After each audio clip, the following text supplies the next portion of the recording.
ہماری خبر کی سرخی ہے میوات کے گاؤں کی مسلم خاتون دہلی کی جج بنی۔ خبر تفصیل سے سنیں۔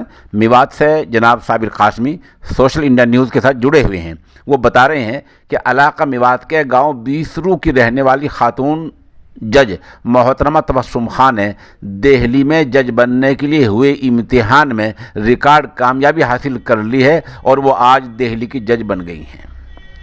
اس کامیابی کو اس نظریے سے دیکھا جا رہا ہے کہ میوات کی کوئی خاتون پہلی مرتبہ دہلی میں جج بنی ہے۔ محترمہ تبسم خان میوات میں ہی بطور جج تعینات ہیں۔ وہ 2 سال سے جج ہیں۔ فی الحال ان کی ڈیوٹی پلول میں ہے۔ اب وہ دہلی آ جائیں گی۔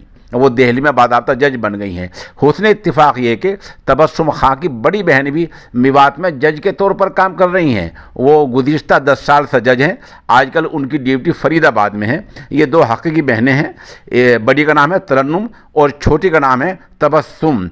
ترنم خان اور تبسم خان دونوں گاؤں بیسرو کی رہنے والی ہیں۔ دونوں حقیقی بہن ہیں۔ ایک کی ڈیوٹی آج کل ضلع پلول میں، ایک کی ڈیوٹی فرید آباد میں ہے۔ اب پلول والی دہلی میں آ جائیں گی۔ بیسرو کا جج، بیسرو کا ضلع نو بتایا گیا ہے۔ صابر قاسمی جڑے ہوئے ہیں۔ وہ بتا رہے ہیں کہ میوات میں اور کوئی خاتون جج نہیں ہے۔ یہ 2 ہی بہن ہیں پورے میوات میں جنہوں نے جج کی ڈگری حاصل کی ہیں اور جو آج جج کے عہدے پر فائز ہیں، جج کے طور پر کام کر رہی ہیں۔ یہ ایک جو ہے بڑی نیک فال ہے اور میوات کے اس گاؤں کے لیے بڑی بات سمجھی جا رہی ہے۔ اس آج دہلی کے جج بننے کے امتحان میں کامیاب ہونے پر سرکردہ سماجی کارکنان نے انہیں مبارکباد پیش کی ہے۔